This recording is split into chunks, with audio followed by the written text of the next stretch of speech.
Bonjour et bienvenue sur le plateau de Bonjour chez vous. Nous continuons aujourd'hui notre belle série spéciale début d'année.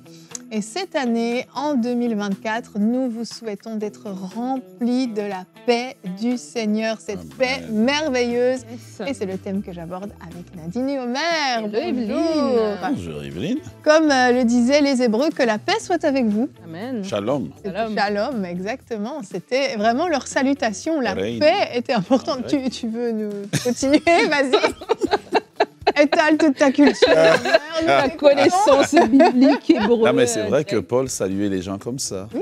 Voilà, il ne disait pas juste bonjour, mais il souhaitait quelque chose qui vient dans la vie des gens. C'est magnifique. Exactement. La paix est importante et la paix, les gens la recherchent activement partout. Les gens du monde la recherchent. Sauf là où ils doivent chercher. Sauf là où ils doivent chercher parfois, effectivement. Mais nous, aujourd'hui, nous allons aller à la source de la paix. Amen. On sait exactement où aller chercher. Omer, aujourd'hui, tu feras une rubrique « Pasteur, j'ai une question ». Tu répondras à la question « La Bible dit que Jésus est le prince de paix. Qu'est-ce que cela signifie pour ma vie ?» Oui, c'est une excellente question que j'ai eu toute une passion à développer. Et je me dis que ça devrait faire le thème de toute une semaine sur la paix. Waouh! Yes. Oh, je sens que tu as eu des révélations là. Kalomazé braka. Alléluia! Omer est en feu, j'aime ça! Et Nadine, tu es en feu pour ta rubrique Culture et Médias? Oui, on a des invités sur le plateau qui viendront tout à l'heure nous présenter Séla, l'évangile de Jean. On parle de paix et c'est la Bible, l'évangile de Jean, mais différemment. Je ne vais pas vous en dire plus. J'ai failli l'ouvrir, mais je ne vais pas le faire tout de suite. Tu l'as ouverte un peu. En fait. Ok, d'accord. Tu as comme un petit aperçu. Voilà, tu sais, le mystère et moi, c'est pas mon truc. Un très beau projet, en tout cas. Oui. Très hâte de recevoir sur le plateau Louis, Pierre et David qui vont venir nous parler de cet évangile. Génial. Eh bien, Nadine, on va rester avec toi puisqu'on commence tout de suite avec notre pensée du jour.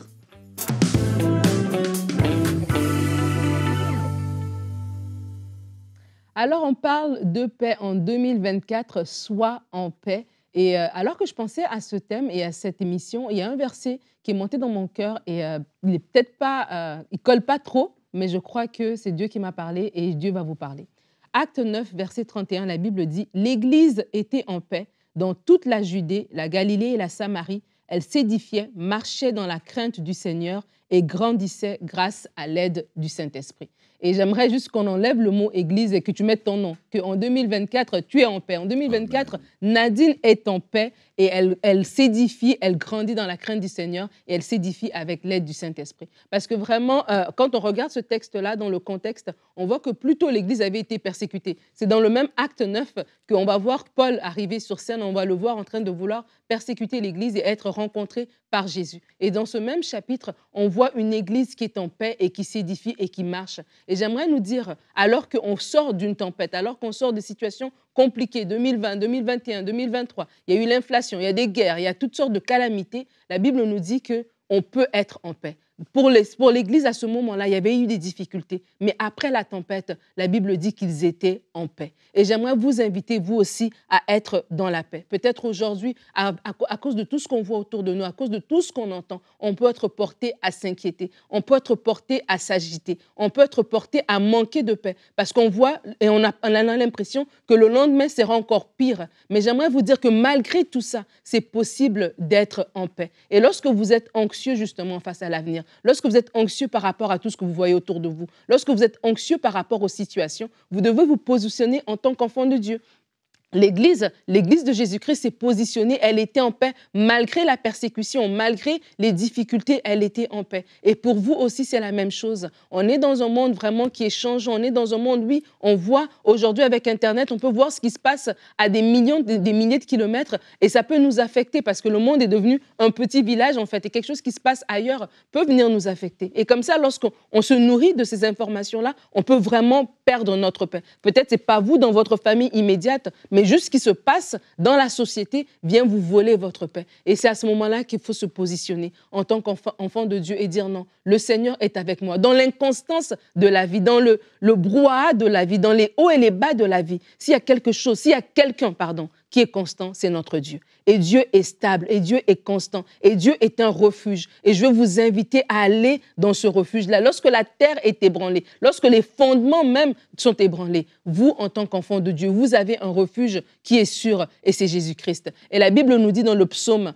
56 au verset 4, « Quand je suis dans la crainte, je me confie en toi. » Et j'aimerais vous inviter à avoir ce réflexe-là tout au long de l'année, chaque matin, alors que vous réveillez. Seigneur, merci pour cette journée. Merci pour ta paix qui va m'accompagner dans cette journée. Merci pour ta paix qui va me garder. Merci parce que ta présence est là, comme un enfant. Même s'il est perdu, il est dans une foule, s'il tient la main de son papa, il n'a jamais peur. Pour vous aussi, en tant qu'enfant de Dieu, votre Père céleste est là. Par son esprit, par l'esprit de Dieu en vous, vous avez l'assurance qu'il est à côté de vous. Alors en 2024, vivez une année de paix. Yes, amen. Merci Nadine. Je sens la paix. Ah, tu sens la paix. C'est bon ça. Je la reçois. Amen. Et hier, on a parlé de la joie et on a vu que Jésus nous avait donné sa joie. Eh bien, Jésus ne nous a pas donné que sa joie, il nous a donné sa paix aussi. Jean 14, 27, notre verset du jour qu'on va regarder ensemble tout de suite, nous dit « Je vous laisse la paix. Je vous donne ma paix. Je ne vous la donne pas comme le monde donne, que votre cœur ne se trouble pas et ne se laisse pas effrayer. » Jésus nous a donné sa paix. Et je pense qu'on passe des fois trop vite sur des versets comme ça, on lit et on ne s'arrête pas. La paix de Christ, cette paix qui fait que dans le bateau, en pleine tempête, Jésus dormait. Cette paix-là habite en nous. Jésus nous l'a donnée. Et il dit, je ne la donne pas comme le monde donne. C'est-à-dire que la paix que le monde peut offrir, cette paix qui dépend des circonstances, qui dépend d'un peu de stress, d'un peu de problèmes financiers, etc., et qui vacille et qui varie, la paix du monde n'a pas de valeur comparée à la paix de Jésus. La paix de Jésus, c'est une paix qui est constante, qui est permanente et qui nous est offerte complètement gratuitement. Et Jésus, avant de quitter la terre, donne cette paix à ses disciples et nous la donne également à nous. C'est exceptionnel et je crois vraiment qu'à la maison, il y a des personnes qui doivent s'arrêter et dire « La paix de Jésus-Christ habite en moi. J'ai sa paix. C'est pas ma paix. C'est la paix de Jésus qui habite en moi. » Je crois que ça demande vraiment des fois de s'arrêter et de recevoir des révélations parce qu'on peut avoir des choses en nous, mais en fait, c'est comme si c'était dormant. On le considère tellement pas, on l'a tellement pas réalisé que c'est en nous, mais c'est dormant. Aujourd'hui, on va réveiller la paix de Christ qui habite en vous, on va la ramener à la vie et vous allez pouvoir l'expérimenter vraiment dans sa totalité, dans son entièreté. En fait, la paix, aujourd'hui, et pour l'homme, est un concept étrange, parce qu'on parle de paix, mais on ne connaît jamais la paix. Et donc, parce qu'on est tout le temps toujours stressé. Par exemple, là, on arrive au début d'une nouvelle année, et il y a beaucoup de gens qui sont stressés, sont contents d'arriver l'année prochaine, mais ils se disent, ben, qu'est-ce qui nous attend encore? Voyez? Et l'homme parle toujours d'un concept de paix. Mais Jésus vient et il donne la paix. On n'achète pas la paix avec lui, on reçoit la paix comme un don. Dans Ésaïe 55, il dit, pourquoi travaillez-vous pour ce qui ne nourrit pas? Voilà, il dit, venez aux eaux, vous tous qui avez soif. Si vous avez soif de paix, je vous invite de venir à Jésus. Jésus donnera la paix. Il ne donne pas la paix avec des conditions. Oui. Ce n'est pas la paix romaine, ce n'est pas la paix canadienne, ce n'est pas la paix américaine, ce n'est pas la paix française, ce n'est pas la paix africaine. C'est une paix céleste, une paix qui ne dépend pas des circonstances. Et dans ce monde ici, la vérité, c'est que nous ne trouverons jamais la paix parce que les circonstances changent tout le temps. Il y a tout le temps des choses qui varient. Mais il nous invite en disant, vous tous qui avez soif, venez aux eaux. Et l'invitation qui est lancée au travers d'Ésaïe 55 est valide pour toi aujourd'hui qui as juste besoin de la paix. La paix, en réalité, n'a rien à voir avec nos circonstances. C'est quelque chose qu'on vit intérieurement. J'invite vraiment les gens à méditer sur ce concept de la paix. Ce n'est pas enfantin.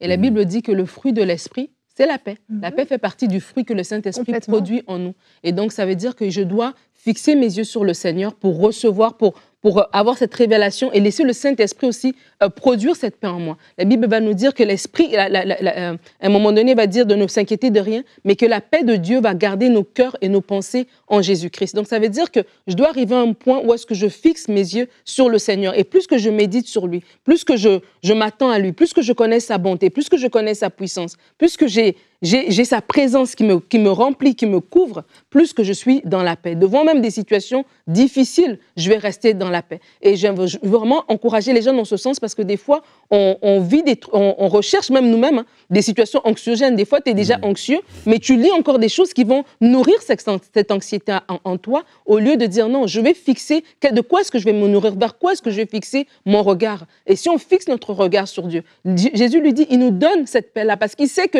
le monde ne va pas bien. Il sait que c'est quoi? Ça va être compliqué, il y aura des persécutions. Il dit à ses disciples, je vous donne ma paix. Et je crois qu'en tant qu'enfant de Dieu, on doit se saisir de cette paix pour pouvoir aussi la donner aux autres, à ton voisin de palier qui, lui, est stressé. Et il n'a pas la paix parce qu'il ne connaît pas Dieu. Mais toi, en tant qu'enfant de Dieu, l'Esprit de Dieu est en toi. Donc, quand tu arrives, tu amènes même cette paix. Tu sais, quand je me rappelle, là, pendant que je suis en train de parler, de quand Jésus est mort, ressuscité, et qu'il apparaît dans la chambre haute. Oh, yes. Les portes sont fermées, il rentre.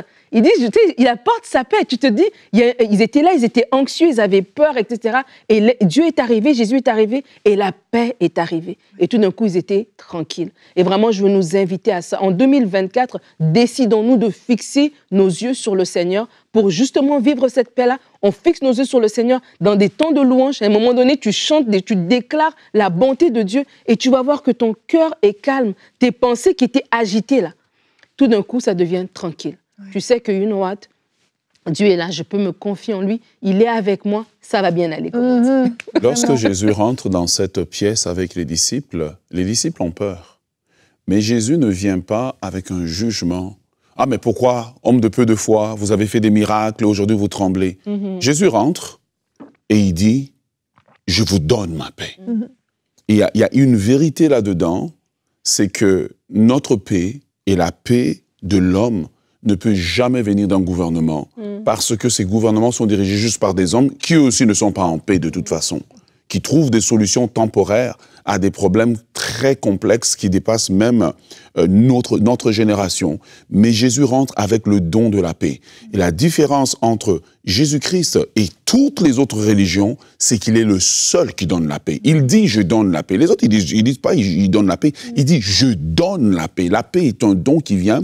Et dans le verset que Nadine citait, c'est que la paix a des effets. L'apôtre Paul dit que de faire connaître à Dieu nos besoins, et la paix de Dieu gardera nos pensées. Ensuite, nos cœurs. Et nos cœurs, voyez, nos pensées et nos émotions. La paix de Dieu a un effet sur celui qui l'accueille, sur celui qui le reçoit. Mais là, je vais terminer avec quelque chose d'intéressant ici, dans Éphésiens, chapitre 2, le verset 17. L'apôtre Paul dit que, qu'est-ce que Christ est venu faire? Il est venu annoncer la paix à vous qui étiez loin et la paix à ceux qui étaient près. Et c'est ça que Jésus veut faire aujourd'hui dans votre vie. Si vous ne le connaissez pas, il vient vous annoncer la paix, une saison de paix qui rentre dans votre vie. La paix, c'est pas le sapin de Noël. La paix, c'est pas le Père Noël. La paix, c'est pas les guirlandes. La paix, c'est pas les cadeaux de Noël. La paix, c'est quand tu décides d'accepter Christ dans ton cœur parce qu'il est le prince de la paix. Quand il rentre, la paix arrive. La paix, c'est pas l'argent dans le compte de banque. La paix, c'est pas les amis autour de toi parce que ces amis peuvent te laisser tomber. Mais il y a une certitude lorsque Jésus rentre dans ton cœur, Jésus est la paix. Il apporte la paix, il est la paix, il donne sa paix gratuitement. Et si tu veux avoir cette paix, aujourd'hui, c'est le temps de juste venir à ses pieds et de reconnaître dans ta vie, dans ton cœur, qu'il est mort à la croix pour toi, qu'il a donné sa vie afin que non seulement tu aies la paix dans le siècle présent, mais que tu aies la paix dans le siècle à venir. La meilleure paix, c'est la paix que nous aurons dans l'éternité. Et ça, c'est gratuit. Jésus te l'offre aujourd'hui. Il est temps de tourner ton cœur vers lui. Amen, amen. Et Omer, on va rester avec toi. La Bible dit que Jésus est le prince de paix. Et moi, j'aime juste lire le prince de paix, juste ce mot-là, je trouve ça extraordinaire. Mais qu'est-ce que ça signifie concrètement pour nos vies? Ça signifie deux dimensions, en fait, à cette question. Premièrement, le terme prince, non de paix, mais de la paix, est trouvé dans Ésaïe chapitre 9, le verset 5, où lorsqu'Ésaïe prophétise, il dit « On l'appellera merveilleux, conseiller, Dieu puissant, Père éternel, Prince de la paix. Et le texte que je lisais tout à l'heure dans Éphésiens chapitre 2, le verset 17, dit qu'est-ce que Jésus est venu faire. Voilà, toute l'œuvre de Christ qu'il est venu faire, mourir à la croix, nous donner la vie éternelle, en réalité, c'est que Christ est venu annoncer la paix à ceux qui étaient loin et à ceux qui étaient près. Ceux qui étaient près, ça veut dire les Juifs. Nous qui étions loin, ça veut dire les païens, ceux qui ne connaissent pas Dieu, ou ce que les Juifs appelaient les goïms. Et voilà. Et donc, il y a une première dimension. La première dimension de la paix que Christ donne, Christ en tant que prince de la paix, eh bien, il est le prince de la paix.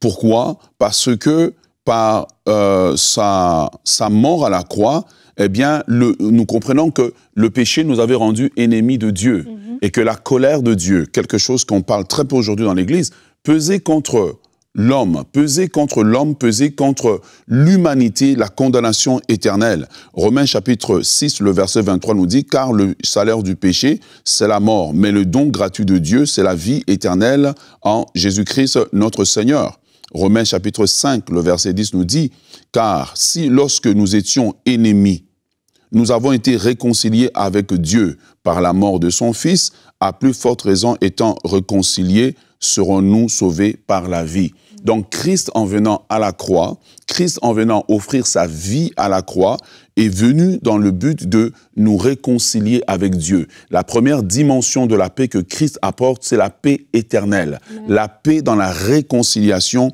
avec Dieu. Donc son sacrifice nous donne la paix éternelle. Romains chapitre 5, le verset 1 nous dit « Étant donc justifiés par la foi, nous avons la paix avec Dieu par notre Seigneur Jésus-Christ. » Il est le véhicule par lequel nous avons la paix. Donc quand Jésus vient comme paix, la première paix qu'il offre, c'est la paix qui nous assure la paix avec Dieu. Et cette paix avec Dieu fait de nous des enfants de Dieu, des héritiers de Dieu, et nous donne accès à cette vie éternelle, à ce nouveau statut dans le royaume de Dieu. Et cette paix de Christ est loin de nous la colère de Dieu, elle est loin de nous la condamnation éternelle. Hébreux chapitre 9, le verset 27 nous dit « Et comme il est réservé aux hommes de mourir une seule fois, après quoi vient le jugement. » Romains chapitre 3, le verset 23 à 24 nous dit « Car tous ont péché et sont privés de la gloire de Dieu, mais ils sont gratuitement justifiés par la grâce, par le moyen de la rédemption qui est en Jésus-Christ. » Voilà pourquoi la Bible dit que Christ est venu nous annoncer la paix. Éphésiens chapitre 2, le verset 14 nous dit « Car il est notre paix, lui qui de deux n'en a fait qu'un et qui a renversé les murs de séparation. » La dimension de la paix, c'est Christ qui sépare, qui enlève les murs de séparation avec Dieu, qui enlève la colère de Dieu qui pesait sur nous parce que nous étions pécheurs et qui fait de nous des enfants de Dieu. Et cette paix que nous avons, la première paix et la plus grande paix, c'est avec la personne, si je peux utiliser le mot, la plus importante de l'univers, c'est la paix avec Dieu. Ensuite de cela, dans la dimension personnelle, eh bien, Christ nous donne la paix dans la vie de tous les jours comme un don. Jean chapitre 14, le verset 27, Jésus a dit « Je vous laisse la paix, je vous donne ma paix. Je ne vous la donne pas comme le monde vous la donne. » Ça veut dire que cette paix n'est pas conditionnelle, elle ne dépend pas des circonstances, elle ne dépend pas des événements. Nous avons juste la paix parce que nous savons que malgré tout ce que nous pouvons traverser, le Seigneur Jésus a dit qu'il est avec nous jusqu'à la fin des temps. La deuxième des choses que nous avons à savoir, c'est cette paix s'applique à nos besoins. C'est le texte que Nadine citait tout à l'heure. Philippiens chapitre 4, le verset 6 à 7, où Paul dit « Ne vous inquiétez de rien, mais en toute chose faites connaître vos besoins à Dieu par la prière et les supplications et avec des actions de grâce, et la paix de Dieu qui surpasse toute intelligence gardera vos cœurs et vos pensées en Jésus-Christ. » Par là, nous comprenons que nous avons la paix parce que nous savons que Dieu pourvoit nos besoins, Dieu écoute nos prières. Troisième dimension de la paix personnelle, c'est l'espérance de la vie éternelle. Ça veut dire que ça nous permet de faire face aux souffrances du siècle présent, aux épreuves de la vie présente, parce que nous n'avons pas l'espoir, mais nous avons l'espérance. L'espérance qu'un jour, nous regarderons ces souffrances, nous regarderons ces épreuves, et nous allons juste réaliser que Dieu a été avec nous, que Dieu nous a aidés, que ce n'était juste que des moments temporaire. Voilà pourquoi nous avons la paix. Vous pouvez réaliser que c'est un sujet qui me passionne. Et je vous laisse en paix. Je vous donne la paix. Amen. Ah, le Seigneur est le Prince de paix. Amen, amen. Vraiment, recevez cette révélation de cette paix et ne vous faites plus voler la paix. On va continuer. Omer, on te salue et on te remercie. Tu as donné tout ce que tu pouvais là. Tout ce que tu avais, tu l'as donné. Et on va recevoir nos invités pour la rubrique Culture et Médias.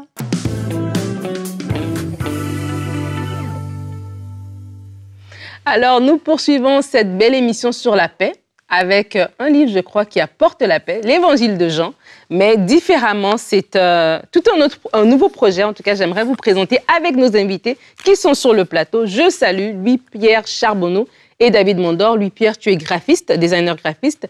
David, tu es pasteur. Et là, on vient parler de ce projet. Mais là, c'est même plus un projet parce que c'est déjà sur pied. Ouais. C'est là. De quoi s'agit-il? En fait, c'est la publication des livres de la Bible, mais avec un design qui est magnifique et accompagné de photographies et aussi d'œuvres d'art. Moi, je suis photographe aussi professionnel, en plus d'être pasteur. Et mon ami Louis-Pierre, c'est un artiste peintre. Donc, on a décidé vraiment d'unir nos talents, nos forces, notre vision et de mettre sur pied, justement, de pondre ce livre-là, qui est l'Évangile de Jean, mais on a aussi le désir de faire plusieurs livres de la Bible. Mm-hmm. Et c'est particulier, ça, j'ai pas voulu ouvrir avant, là, au début de l'émission. Là, on a des visuels qui vont s'afficher. C'est qu'en fait, c'est la Bible, mais c'est présenté différemment. Pourquoi l'inspiration? Quelle était l'inspiration derrière un peu pour cette présentation? En fait, on regardait aux Bibles qui étaient produites dans l'Antiquité, dans le temps de la Renaissance également. Puis on n'est peut-être pas au courant parce que ça a beaucoup évolué, l'aspect visuel de la Bible à travers les années. Déjà, avec l'arrivée de l'impression, ça a normalisé un peu la production de la Bible, donc en chaîne. Mm-hmm. Mais il faut se rappeler qu'à une époque, il y avait des illustrations magnifiques dans les Bibles. Il y avait des fioritures, il y avait des œuvres d'art dans les Bibles. Et on a perdu ça à travers les années, justement avec l'arrivée de l'impression et la production en chaîne. La Bible est le livre le plus vendu au monde. Mm-hmm. Donc, on a perdu ça, puis on s'est dit, hey, ça serait incroyable quand même Bon, on prétend pas d'être à la hauteur de ces artisans-là à l'époque qui faisaient tout à la main, mais on le fait de notre façon avec les dons que Dieu nous a donnés. Donc, on injecte des visuels liés au texte qui font du sens. Donc, c'est important pour nous de pas seulement mettre des images au hasard dans le texte, mais vraiment, on a fait un travail de s'arrêter, de lire la parole, de prier, puis d'être inspiré à savoir quelle image, quelle photo, quelle œuvre peut connecter avec les textes. Et on croit vraiment que ça peut toucher le cœur des gens. On est dans une société, dans une ère où tout est visuel, tout est média, justement. Et la Bible traditionnelle a encore sa place, certes, mais il y a des gens qui sont des fois plus visuels, qui vont plus accrocher, des artistes aussi, qui vont plus accrocher avec un produit qui est la Bible, comme celui-ci, où les images parlent peut-être aussi autant que la parole, et vice-versa. Et c'est beau, c'est ça qu'on se disait tout à l'heure avec Yveline, c'est comme, on pourrait même le mettre dans un... C'est comme si un magazine, en fait, on pourrait le trouver... tu sais, tu vas dans un hôtel, puis tu as la petite Bible habituelle, là, et puis tu as ça, c'est un magazine, tu n'as même pas l'impression que c'est la parole de Dieu. Ouais, mais c'est très beau. Et en fait, c'est que toi, en étant photographe, David, et toi, Louis-Pierre, en étant artiste, c'est que vous avez créé des choses, vous avez pris des photos. Toi, les photos, est-ce que tu les as prises uniquement au Québec ou c'est un peu partout? C'est un peu partout lors de mes voyages, mais principalement au Québec. J'ai été 10 ans dans la région de Charlevoix, au Québec. C'est une très belle région. Donc, c'est là que j'ai développé vraiment ma passion pour la photographie. Puis, donc, ça a été pris un peu partout, les photos. Ouais. Et toi, au niveau de ton inspiration artistique, est-ce que c'était avant que tu fasses le CELAC que tu avais déjà tout ça, ou bien c'est en le faisant? Comment ça marche un peu? C'est ça qui est très spécial et même, j'aurais le goût de dire prophétique, parce que moi, je suis designer graphique, comme vous l'avez mentionné, mais j'ai commencé à peindre il y a seulement 3 ans à peu près. J'ai une passion qui m'est arrivée comme ça. J'ai voulu découvrir ce monde-là de l'art abstrait. Et étant chrétien, forcément, j'ai voulu peindre en relation avec Dieu, en relation avec les Écritures. Dieu me donnait des inspirations, puis je les mettais en images sur mes tableaux. Et il s'avère que, sans le savoir, on a créé celle-là. Puis les œuvres que j'avais déjà créées reflétaient vraiment les textes. Donc, dans cette recherche-là, pour juxtaposer texte et images, il y a des œuvres que je faisais, autant les photos que David, qui fitait exactement avec la parole. C'est ce qui est vraiment incroyable dans ce projet-là. Puis là, on se base maintenant là-dessus pour maintenant produire des photos, des œuvres, mais toujours dans une posture très très contemplative de Dieu, très admirative et toujours abstraite. On ne veut pas être dans la création de contenu trop évident. Donc, on veut rester dans l'abstrait parce qu'il y a une force dans l'abstrait parce que l'interprétation de chacun est différente. Tout à fait. Une image peut te parler et peut me parler différemment, d'une manière complètement fantastique. Donc, c'est ce qui est beau aussi dans ce qu'on suggère. Ouais. Génial. Ce qui est bien aussi, c'est que ce qu'on désire aussi, c'est répandre la parole de Dieu. C'est-à-dire qu'on vit dans une génération qui est illettrée spirituellement, qui ne connaît pas Dieu, qui ne connaît pas la Bible. Donc, on ressent pas cette pression, mais ce fardeau divin de répandre la parole de Dieu auprès des chrétiens, mais aussi auprès des gens qui ne connaissent pas Dieu encore, qui n'ont pas encore lu la Bible. Donc, on veut, à travers ce livre-là, que les gens puissent découvrir Jésus, tout simplement. Et aussi, c'est là, dans le fond, peut-être que vous vous posez la question pourquoi on a appelé notre compagnie c'est là. Et c'est un mot qui se retrouve dans la Bible qui nous appelle à la pause, qui nous appelle à l'arrêt et à des moments de méditation. Donc, des moments où on s'arrête, où on réfléchit à ce qui vient d'être lu. Et c'est ce qu'on veut. On veut que les gens puissent prendre des pauses dans leur vie pour lire la Bible et laisser Dieu, le Saint-Esprit, parler à leur cœur et vivre un moment spécial, un moment touchant, un moment cœur à cœur avec Dieu. Donc, on veut vraiment influencer les chrétiens à s'approcher de Dieu, mais aussi c'est un outil d'évangélisation qu'on peut offrir à quelqu'un qui ne connaît pas Dieu et qui va découvrir la vie de Jésus en lisant ça. Donc, il va découvrir les miracles de Jésus, les enseignements de Jésus, sa mort sur la croix, sa résurrection, son amour pour nous. Donc, c'est un peu pour ça qu'on a créé cette compagnie-là. Oui, puis on pensait justement au fait d'offrir la Bible. C'est quelque chose qu'on a perdu parce qu'une Bible traditionnelle, d'offrir ça à un non-chrétien, peut-être, ça peut être imposant, ça peut être intimidant de ne pas savoir par où commencer. Fait que le fait de décortiquer livre par livre, là, c'est notre premier, mais on prévoit vraiment en faire d'autres et c'est invitant à donner. C'est invitant à laisser sur la table de chevet dans le salon.